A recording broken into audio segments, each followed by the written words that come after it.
many hours here with Albert York, as most of you would know. And many times I went about 50-60 kilometres west of Port Macquarie to get away from lights, to take photographs of, well, in fact one in particular was Halley's Comet, long before we could see it with the naked eye. But we knew its coordinates, I was following it. Pete came with me. It took us the best part of half a day to set up the telescope and get a tracking light or to pick up the coordinates, etc. And we were able to photograph Halley's Comet before we could see it with the naked eye. But I might mention the first comet I photographed from Port Macquarie was Comet West. Anyone remember Comet West? I took that from Transit Hill. I still have the photographs today. You will remember that, all right? That was in the early hours of the morning, and this golden tail coming out of the eastern sky, going across the sky there. It was many millions of miles long, of course.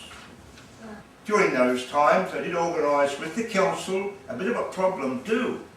They weren't going to do it. I was at work and I'm ringing backwards and forwards from work, you know, to the council here about getting to turn off some of the lights because we were opening the observatory that night to the public. And they suddenly come to the conclusion, gosh, if we don't turn these lights off, we'll be the only city in Australia that haven't turned the lights off. So they did. And we had, of course, we had hundreds of people here. And after they'd all gone, I set up a small telescope out the back there, and I was able to photograph it and its tail. And of course, I did go on to photograph Jupiter many times, the cloud belts on it, the great red spot, and the shadow of some of its moons passing across its disk, and also the moons just disappearing behind it or just coming into view. I've enjoyed working here and meeting many people from all over the world, chatting with them, etc. And I've enjoyed those that I've worked with here. I've enjoyed talking to the people with lectures, etc. As I mentioned a few months ago on Stonehenge, the earlier houses in around Orkney in north of Scotland and the age of them, etc.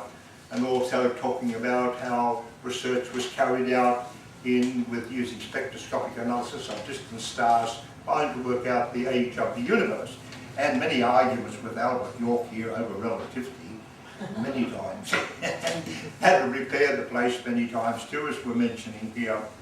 I remember at work, getting work through, they rang me from the office there was a storm and the roof was taken off. And I had to make phone calls through to organise cranes, etc. to get the roof put back on and so forth. And then a bad storm and this roof was badly damaged, which was replaced as the Colorbon roof that it has today. And I don't know if many of you are aware of it or not, but we did draw up plans to put a building on the front of the observatory about 80 feet in height to house a photo pendulum like I often demonstrate here. But a petition was put out, and of course, well, they said it was going to blot out their view of the sea, so we couldn't get it off the ground. But we still have those plans, and also the council has a copy as well. And I have a copy at home, and then later on, some years later, they talked about putting it on the town green, but that didn't get off. So I don't know. Ladies and gentlemen, if I was successful here, it was because of the assistance that I received from my son Peter, and particularly my wife Irene. So, ladies and gentlemen, I thank you ever so much.